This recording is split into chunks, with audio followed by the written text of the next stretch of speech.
Hi. I'm Brittany. And I'm Brad. And we are AudioShelf. Before we start, make sure to click that red button down below to subscribe to our channel. And also hit that little bell so you can stay up to date whenever we release a new episode. So today, we are very excited because we are reviewing Forgotten Bones by Vivian Barz. Oh, I love Bones. I love Bones. You love Bones or you love the book Forgotten Bones? Both. All right. Okay. Everybody has their thing. We are excited mainly because we have both the audiobook and the physical book to review. Ooh. And we love that combination so much. So a little bit of the book, the audiobook, shall I say. Mm-hmm. It is written by, and obviously the book is written by Vivian Barz. I already said that. Did you? Yes, I did. I was not paying attention. You were sitting right next to me. The narrator of this book is Julie McKay, and the publisher of this book is Brilliance Audio. Oh, we love a good Brilliance. It's brilliant. Mm-hmm. And the release date for the audiobook was August 1st, 2019. Same as the book. Now, Amazon is really weird because it said that the book came out on July 1st, 2019, the hardcover. But then it also says in the release date underneath that it came out on August 1st. So I don't know what to believe. And Amazon messing up my brain. The duration of this book is 9 hours and 27 minutes if you listen to the audio version. And it's about 9 hours and 27 minutes if you read this book fast. Yes. And 9 hours and 27 minutes for a thriller, suspense, cop drama kind of thing, which is what this is. It's like a procedural. Did I say that right? Yeah, procedural. Yeah. Is a perfect length. Like, It doesn't have to be longer, it doesn't have to be shorter. 9.5 hours is great. Great. Yes. So Forgotten Bones is two intersecting storylines. We have a police detective named Susan, and we have a geology professor named Eric. Eric has recently gone through a pretty messy divorce. Messy. You're dirty. You're nasty. Eric's not nasty. His wife Maggie is, who we hear a lot about in this book. So at some point, Eric and Susan both meet for a common cause, which is the murders that happened over a decade ago. The twist is that Eric is schizophrenic and Susan goes rogue and teams up with Eric in order to solve these murders because Eric's being haunted by ghosts. Ah! Jesus. Sorry. God.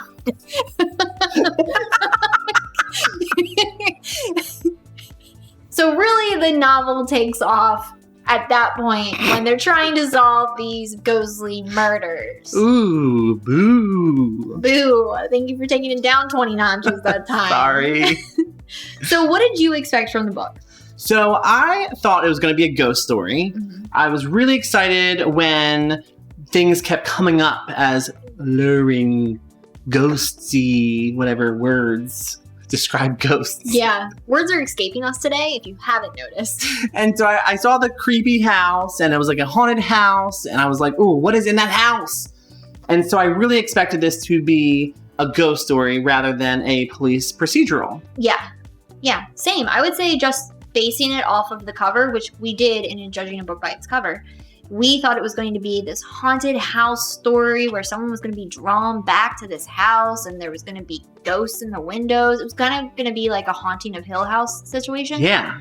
But when we dove into it, it was police procedural and it had two character voices in it, but only one narrator. And it was interesting to hear that mental health aspect of it. I don't know, from your point of view as a mental health therapist, how the schizophrenia was handled. I thought it was awesome how they included a high-functioning schizophrenic storyline. And you don't often see that because I think that the main point of the book was to show that people with schizophrenia aren't monsters and they deserve the treatment that they need. Yeah. And so I really liked that aspect and the writing behind that. So I approve. I approve of this message. Yes. And it's also important to note that this is going to be a series. So a lot of the information that is jam-packed in the beginning, like I kind of found that talking about Eric's ex-wife Maggie, because she's nasty. She is just a evil kind of person. Same with his brother, if you're catching my drift. Same. So I found the descriptions of Maggie and Eric being hung up on her. I understand why he was hung up on her, but there was a little part where I kind of felt like I was getting the descriptions of Maggie a little too much, but it makes sense from the setting up of these characters that you're going to be with for lifelong. You kind of get the relationship aspect of them in the beginning, and then from here on out, they can just kind of go with the murders, go with the detectiveness, just keep it rolling.